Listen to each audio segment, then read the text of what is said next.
और एनसीआरबी की दिल दहला देने वाली रिपोर्ट 2021 में सबसे ज्यादा 6,337 रेप के मामले राजस्थान में दर्ज किए गए। देश में सबसे ज्यादा रेप के मामले में राजस्थान दूसरे स्थान पर, मध्य प्रदेश में आधे से भी कम मामले में 2020 में भी सर्वाधिक रेप के मामले राजस्थान में थे। तो ये एनसीआरबी की रिपोर्ट है।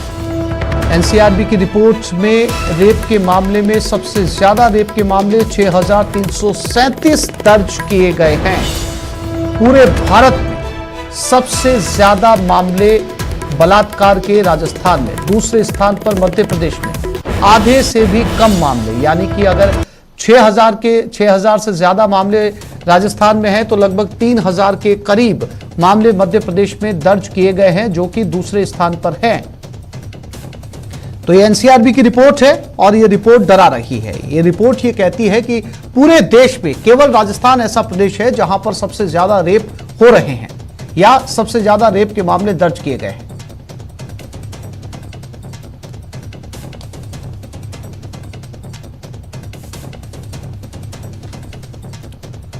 और एनसीआरबी रिपोर्ट को देखें तो हत्या के मामले 2021 में देश भर में कुल 29,272, उत्तर प्रदेश में 3,717, बिहार में 2,799, मध्य प्रदेश में 2,034, पश्चिम बंगाल में 1,884, राजस्थान में 1,786, हरियाणा में 1,112। ये वो आंकड़े हैं जो वाकई कानून व्यवस्था पर तमाम तरह के सवाल खड़े करते हैं। तो जैसा कि हमने बताया कि अब देश भर में एनसीआरबी की रिपोर्ट में अगर सिर्फ हत्या के मामले आपको बताएं तो एक बार फिर से आपको बताते हैं कि 2021 में देश भर में कुल 29,272 हत्या के मामले सामने आए। इसमें अगर प्रदेशों की बात की जाए तो नंबर 1 पर उत्तर प्रदेश 3,717 के साथ, 2 नंबर पर बिहार बना हुआ है 2,799, मध्य प्रदेश 3 नंबर पर 2,034, पश्चिम बंगाल 4 नंबर पर 1,884 और राजस्थान 5वें नंबर पर 1,786, यानी कि यहां पर भी हरियाणा से 1 नंबर पहले, हरियाणा में 1,112। और विष्णु शर्मा हमारे साथ लाइव जुड़ गए, उनके साथ बात करते हैं। विष्णु, आंकड़े बेहद डराने वाले हैं। एनसीआरबी की रिपोर्ट ये कहती है कि पूरे देश के अंदर जो सबसे ज्यादा बलात्कार होते हैं वो राजस्थान में होते हैं और ये रिकॉर्डेड मामले हैं जो दर्ज किए गए। ऐसे कितने ही मामले छूट जाते हैं जो रिकॉर्ड पर नहीं है। क्या ये आत्ममंथन का समय है, चिंता का विषय है, कानून व्यवस्था को दुरुस्त करने का समय है? विष्णु,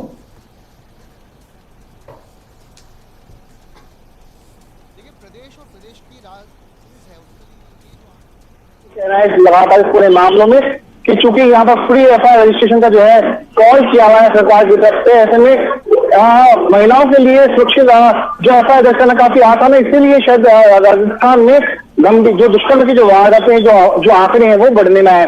इसके साथ की तुलना यदि करते हैं इस साल के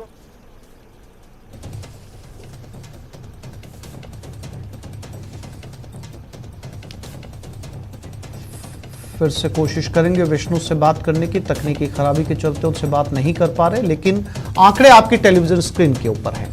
न केवल बलात्कार से जुड़े मामले बल्कि हत्या से जुड़े मामले में भी पूरे देश में राजस्थान 5वें नंबर पर है और रेप के मामलों में पूरे देश में नंबर 1 पर। अब ऐसे में किस तरीके के रिफॉर्म किए जा सकते हैं, कैसे बलात्कार जैसी घिनौनी वारदातों को प्रदेश में रोका जा सकता है, यह अपने आप में बहुत गंभीर सवाल है।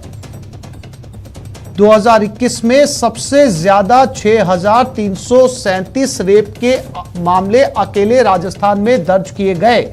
मध्य प्रदेश दूसरे नंबर पर आया है, लेकिन मध्य प्रदेश के जो आंकड़े हैं वो राजस्थान के आधे भी नहीं हैं, यानी कि 3,000 से भी कम मामले। लेकिन राजस्थान 6,500 का आंकड़ा छूने की कोशिश करता हुआ 2021 में एनसीआरबी के मामलों में, खास तौर पर रेप में, हत्या के मामले में 5वें नंबर पर। और फिर से कोशिश करते हैं विष्णु से बात करने की। विष्णु, मेरी आवाज आपको मिल रही है? जी, आपकी आवाज मुझ तक पहुंच रही है। मैं आपको बताना चाहूंगा कि ये जो एनसीआरबी के द्वारा जारी जो आंकड़े हैं उसमें राजस्थान एक बार फिर से दुष्कर्म के मामलों में अव्वल रहा है। यदि पिछले साल यानी 2020 और 2021 की तुलना यदि अपन करते हैं तो वर्ष 2020 में 5300 से ज़्यादा दुष्कर्म के मामले राजस्थान में सामने आए थे। तब भी राजस्थान पूरे देश में इन घटनाओं में अव्वल था। उसके बाद अब चूंकि 1000 और मामलों में इजाफा हुआ, यानी 1000 से ज़्यादा मुकदमे दुष्कर्म के राजस्थान में बढ़े, तो अब राजस्थान 6300 से ज़्यादा दुष्कर्म की जो वारदातें हैं, जो मुकदमे हैं, वो सामने हैं। और एक बार राजस्थान ने मध्य प्रदेश और यूपी को पीछे छोड़ते हुए एक बार वापस से अव्वल रहा है। लेकिन राजस्थान पुलिस की यदि बात करते हैं तो उनका जो तर्क है वो ये है कि राजस्थान में फ्री एफआईआर जो रजिस्ट्रेशन जो है वो सबके लिए लागू है। ऐसे में ये मुकदमों की जो संख्या है उसकी वजह से बढ़ी है। वहीं पर पुलिस का दूसरा तर्क ये होता है कि जांच के दौरान, यानी पुलिस जब अनुसंधान दुष्कर्म के मामलों में कर रही है तो करीब 40 से 45% जो मामले हैं वो अनुसंधान के दौरान गलत पाए जा रहे हैं। तो राजस्थान पुलिस इस पूरे मामले को इसलिए नकार देती है। लेकिन एनसीआरबी क्या खड़ी है बताते हैं कि राजस्थान के लिए, जो राजस्थान में महिलाएं जो हैं, बच्चियां जो है, युवतियां जो हैं, वो काफ़ी सुरक्षित नहीं है उनके साथ में। और सबसे बड़ी बात, इन दुष्कर्म की वारदातों में जो शामिल होता है, जो लिप्त होता है, वो ज़्यादातर लोग वे होते हैं जो उनके महिलाओं के जो परिचित होते हैं, उनके पड़ोस में रहने वाले लोग होते हैं या जो महिला के जानकार होते हैं। तो ऐसे में ये संगीन जो वारदातें हैं वो महिलाओं के किसी न किसी परिचित के जरिए, उनके पड़ोसी के द्वारा ही की जा रही है। ये राजस्थान पुलिस का तीसरा तर्क है। लेकिन राजस्थान पुलिस के लिए ये आंकड़े काफी चौंकाने वाले हैं। जी बिल्कुल। विष्णु, अगर केवल बलात्कार या रेप के मामलों की बात की जाए, विष्णु मैं फिर से लौटूंगा आपके पास में। नेता प्रतिपक्ष हमारे साथ राजेंद्र राठौड़, बीजेपी के वरिष्ठ नेता भी जुड़ गए हैं। राजेंद्र जी, इस समय हम अपने टेलीविजन स्क्रीन के ऊपर एनसीआरबी के आंकड़े बता रहे हैं और ये आंकड़े ये कहते हैं कि राजस्थान जो है वो पूरे देश के अंदर रेप के मामलों में नंबर 1 पर पहुंच चुका है, यानी कि 6300 से भी ज्यादा मामले 2021 में दर्ज किए गए हैं। अब ऐसे में क्या ये आत्ममंथन का समय है, ये सोचने का समय है कि कैसे इन मामलों के ऊपर लगाम लगाई जाए, क्योंकि पूरे देश में राजस्थान टॉप पर है। देखिए, राजस्थान के अंदर जिस प्रकार की कानून व्यवस्था है, मुख्यमंत्री जी ने ये परसेप्शन ले रखा है कि इन आंकड़ों की प्रामाणिकता बढ़ते अपराध की बात को नहीं प्रमाणित करती। विधानसभा में इस प्रकार की बात उन्होंने, जब हमने ये मामले उठाए, एनसीआरबी वो पोर्टल है, वो एक संस्था है जिसमें सारे देश के अपराधों के आंकड़े आते हैं। उसके आधार पर यह आंकलन होता है किस देश में किस प्रकार के अपराध बढ़ रहे हैं। तो उन्होंने उसको बड़ा हल्के से लिया। जिस राज्य का गृह मंत्री, मुख्यमंत्री हो और इस प्रकार के अपराधों को हल्के से ले, वहाँ अपराध निश्चित तौर पर बढ़ेंगे ही बढ़ेंगे। आप इन अपराधों के साथ अगर ये देखेंगे, अपराधों की संख्या बढ़े, उसके साथ अपराधों के अंदर जो सक्षम न्यायालय के अंदर जो चालान के प्रस्तुत होने की बात है, उसमें भी राजस्थान फिसड्डी साबित हुआ है। राजस्थान के अंदर सरकार मैंने ऐसे अनकम्पिटेंट ऑफिसर्स को फील्ड में लगा रखा है। अपने 200 मिनी मुख्यमंत्री बनाए हुए जो उन्होंने रख रखे हैं, जो इनके विधायक और चुनाव लड़े विधायक हैं, उनके कारण से राजस्थान की कानून व्यवस्था छिन्न भिन्न हो गई है और दहशतगर्दी की जिंदगी से आम आदमी जूझने के लिए मजबूर हो गया है। राजेंद्र जी, यहां पर केवल एनसीआरबी के जो आंकड़े हैं वो रेप की ही गवाही नहीं दे रहे, बल्कि ये कह रहे हैं कि हत्या के मामले में भी पूरे देश में जो है वो राजस्थान 5वें नंबर पर बना हुआ है। तो कहीं ना कहीं जो है वो एक बार फिर से इस मंथन की जरूरत है कि कैसे इन आंकड़ों के ऊपर लगाम लगाई जाए, क्योंकि चाहे हत्या के मामले हो, चाहे रेप के मामले हो, राजस्थान पूरे देश में नंबर 1 की कुर्सी छोड़ना ही नहीं चाहता। अब ऐसे में कहीं ना कहीं इस समय जो है वो एक सोच की जरूरत है कि कैसे इन आंकड़ों के अंदर कमी लाई जाए। देखिए, जब तक राजस्थान में पूर्णकालीन मुख्य गृह मंत्री नहीं होगा, मुख्यमंत्री जी सुबह उठते हैं, कोई न कोई चुनौती उन्हें सामने मिलती है, उनके अंतर्द्वंद सामने आते हैं, कोई उनको अपना ही ललकारता नजर आता है। कभी दिल्ली को मैनेज करने में लगते हैं, कभी राजस्थान के अंदर विधायकों को खुश करने में लगते हैं। कानून व्यवस्था की समीक्षा करना के लिए उनके पास समय नहीं है। इसलिए एक तो पूर्णकालिक गृह मंत्री हो, उसके साथ साथ जो जिन जिलों के अंदर अपराध और अपराधी दोनों बेखौफ हो रहे, आंकड़े बढ़ते हैं, उनकी समीक्षा हो। राजस्थान में समीक्षा और रिव्यू ना व्यू है, ना रिव्यू है, ना समीक्षा है। ये सारी बातें बंद हो गई है और इसी कारण से अनकम्पिटेंट लोग, जिस तरह मैंने पहले कहा, जो फील्ड के अंदर अधिकारी बनाओगे और उनकी जो अकाउंटेबिलिटी नील होगी,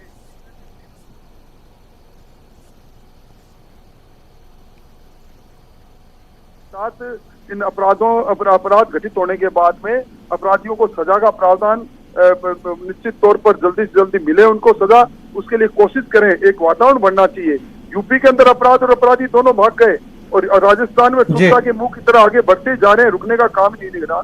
ये राजस्थान की सरकार के माथे पर बड़ा कलंक है।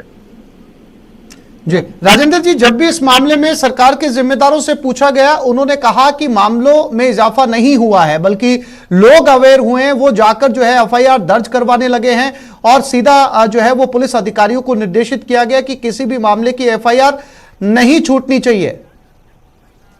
आजादी का अमृत महोत्सव मना रहे हैं, 75 वर्ष हमने पूरे कर लिए। 75 वर्ष बाद में आज ये कहना कि अब लोग अवेयर आज हुए हैं, मैं समझता हूं अपनी नाकामयाबी को छुपाने का एक बहुत अच्छा इन्होंने एक तरीका अपना रखा है। इस बारे में वो मुझे तो उनकी बुद्धि पर तरस आ रहा है, जिस प्रकार के तर्क वो देने की कोशिश कर रहे हैं। जी राजेंद्र जी, आप मेरे साथ, मैं रिक्वेस्ट करूंगा बने रहिएगा। हमारे साथ रिहाना रियाज, अध्यक्ष राज्य महिला आयोग भी जुड़ गई है, उनसे बात करते हैं। रिहाना जी, एनसीआरबी के आंकड़े इस समय हम जो है वो अपने दर्शकों के साथ साझा कर रहे हैं। एनसीआरबी की रिपोर्ट है और ये रिपोर्ट ये कहती है कि पूरे देश के अंदर बलात्कार के मामलों में राजस्थान अव्वल नंबर पर पहुंच चुका है। 6300 से ज्यादा मामले हैं, यानी कि हम नंबर 1 के पायदान पर खड़े। और ये आंकड़े वाकई जो है वो शर्मसार करने वाले आंकड़े हैं। ऐसे में आपकी पहली प्रतिक्रिया रिहाना जी? इस तरह के आंकड़े वाकई में शर्मसार करते हैं। ये कोई गर्व करने के आंकड़े नहीं है, पर ये भी बात है कि इधर एफआईआर, हर केस के एफआईआर दर्ज होते हैं और महिला आयोग के साथ जितनी भी केसेस आते हैं उसमें मोर देन 50% केसेस फर्जी भी होते हैं। हम लोग इधर पूरी हर स्तर पर जांच करवाते हैं।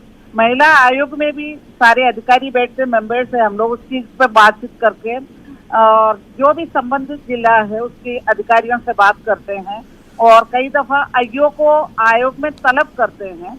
हर चीज की गहराई से जांच करने के बाद में, और मैं ये कह सकती हूँ महिला आयोग के अध्यक्ष के तौर पर मैं कहना चाहती हूँ, मोर देन 50% केसेस जो है फर्जी पाया जाता है। इसलिए बहुत गहराई से इसकी जांच की जरूरत होती है कि पर जब एफआईआर होते हैं, एफआईआर करने के लिए कोई फरियाद लेकर आते हैं, हमारी जिम्मेदारी बनती है उनकी जो फरियाद जो है उनकी। ठीक है रिहाना जी, हमारे साथ उप नेता प्रतिपक्ष राजेंद्र राठौड़ जी भी जुड़े हुए। राजेंद्र जी, आप सुन रहे होंगे, महिला आयोग की अध्यक्ष हैं, वो कह रही हैं कि आधे से ज्यादा आंकड़े और आधे से ज्यादा मामले फर्जी पाए जाते हैं। जब जांच होती है तो पता चलता है कि झूठे मुकदमे बलात्कार के जो हैं वो दर्ज करवाए गए हैं, यानी कि आंकड़ों के अंदर एफआईआर तो दर्ज कर ली जाती है, लेकिन जब जांच होती है तो ये फर्जी पाए जाते हैं। इसलिए ये कोई आंकड़े जो हैं वो आगे जाएंगे तो कम भी हो जाएंगे। राजेंद्र जी, मैं बड़ा सम्मान करता हूँ रेना जी, मेरे इलाके से, पर ये कहना कि चूंकि 50% ज्यादा मामले फर्जी पाए जाते हैं कहकर हम अपराध और अपराधियों के लिए ढाल बनने का काम कर रहे हैं। अगर 50% मामले फर्जी पाए गए तो सीआरपीसी में प्रावधान है 182 के अंदर उन पर मुकदमा चलाने का। जरा मुझे आंकड़े ये भी बता दें, फर्जी पाए जाने के आधार पर कितने मुकदमे इन फर्जी मुकदमों करने वालों पर आपने 182 सीआरपीसी के चलाए? पुलिस का ये तो कहीं न कहीं इस बात को इंगित करता है कि लोगों को न्याय नहीं मिल रहा, इसलिए आधे से ज्यादा कभी मुख्यमंत्री जी बोल जाते हैं, कभी महिला आयोग के अध्यक्ष जी बोल जाते हैं। हो सकते हैं सारे मामले सही नहीं हो, पर हम ये कहकर एनसीआरबी के आंकड़ों के अंदर जो शर्मनाक स्थिति आई है उससे बच नहीं सकते जी। ये जवाबदेही नहीं है, ये जवाबदेहों का जवाब भी नहीं है। मुझे अफसोस है इस बात का। रिहाना जी, ये जवाबदेही नहीं है। अगर वो लोग फर्जी करवाते तो सीआरपीसी में इसका प्रावधान है कि आप जाकर उनके खिलाफ भी मुकदमा दर्ज करवाएं, जिन्होंने रेप जैसी वारदात का सहारा लिया, झूठा मुकदमा दर्ज करवाकर। ऐसे कितने लोगों पर आपके मुताबिक जो फर्जी पाए गए आपने उनके ऊपर कानूनी कार्रवाई की है? इस तरह की जो फर्जी पाया जाता है, क्यों नहीं उनके ऊपर कार्रवाई के लिए पुलिस को लिखा जाए, ये हमने तय किया है। ये भी कार्रवाई होना चाहिए। जो एक बेगुनाह आदमी के ऊपर आप आरोप लगाते हैं तो आप आरोप लगा करके बच नहीं सकते हैं। अगर आप महिला हो चाहे कोई हो, आपके ऊपर भी कार्रवाई होना चाहिए गलत तत्वों को पेश करने के लिए और गलत मुकदमा दर्ज करने के लिए। महिला आयोग ये शुरुआत करने जा रहे हैं। रिहाना जी, आप खुद एक महिला हैं और महिला से ज्यादा महिला का दर्द कोई दूसरा नहीं समझ सकता। ये जो आंकड़े कह रहे हैं राजस्थान को पहले पायदान पर रख रहे हैं पूरे देश के अंदर, वाकई जो है वो आप इसके अंदर हजार दलीलें दीजिए, लेकिन ये आंकड़े जो हैं इस समय आत्ममंथन पर जो है वो सोचने पर मजबूर करते हैं। ये आंकड़े ये बताते हैं कि क्या वाकई जो है वो सिस्टम में इतनी कमजोरी है कि इस तरीके के आंकड़े रोज जो हैं वो दर्ज होते जा रहे हैं। इस बात से इनकार नहीं किया जा सकता है कि सुनवाई के बाद में या आगे जांच के बाद में हो सकता है कि मामले फर्जी पाए जाएं, लेकिन बावजूद उसके ये आंकड़े जो है वो लगातार बढ़ते जा रहे हैं, चाहे पिछले साल की बात हो चाहे इस साल की बात हो। रेहाना जी, मैं मानती हूँ, ये मैं आपको कहना चाहती हूँ, मुझे बहुत बुरा लगता है अगर चाहे एक भी केस हो तो वो भी बुरा लगने की बात है, क्योंकि किसी की भी इज्जत के साथ में छेड़छाड़ नहीं होना चाहिए। हम नहीं चाहते कि इस तरह की वारदातें और सामने आ जाए। ये हम सब के लिए, महिला हो चाहे पुरुष हो, सभी के लिए शर्मिंदगी के कारण है इस तरह के केसेस जो सामने आ रहे हैं। इस पर ज्यादा से ज्यादा अवेयरनेस की भी बात कर रहे हैं कि आप एक दिन आके अगर आयोग की कार्यप्रणाली देखेंगे, आपको पता लगेगा कि कितनी गंभीरता के साथ में हम लोग केसेस को डील कर रहे हैं और संबंधित लोगों से कैसे हम लोग बात कर रहे हैं। चाहे आईजी से बात करना पड़े, एसपी से बात करना पड़े, आईओ को तलब करना पड़े, बहुत सख्ती के साथ में हम कार्रवाई कर रहे हैं। और आपकी इस बात को हम लोग ये तय कर चुके हैं, इस तरह के जो मामले आते हैं, गलत और फर्जी जो केसेस रिपोर्ट दर्ज किया जाता है, उनके ऊपर कार्रवाई के लिए प्रशासन को लिखा जाएगा, जो ताकि किसी के साथ में इनजस्टिस नहीं हो। ये बहुत शर्मिंदगी के कारण है, इसमें किसी को गर्व महसूस करने की बात नहीं है। इस तरह की वारदातें होना नहीं चाहिए। कोई भी महिला है, उसकी इज्जत अपनी खुद की इज्जत जैसे ही है, किसी के साथ इस तरह के अन्याय नहीं होना चाहिए। राजेंद्र जी, रेहाना जी मान रही हैं कि ये आंकड़े शर्म करने वाले आंकड़े हैं और बात आंकड़ों की नहीं है। अगर एक भी रेप का मामला दर्ज होता है तो वो शर्म की बात है। इसको लेकर वो जरूरी कदम जो है उनका विभाग उठाएगा और सरकार भी इस पर जो है वो आगे कार्रवाई करने जाएगी ताकि कम फर्जी मामले दर्ज हों। राजेंद्र जी, आप कुछ कहना चाहेंगे इस पर?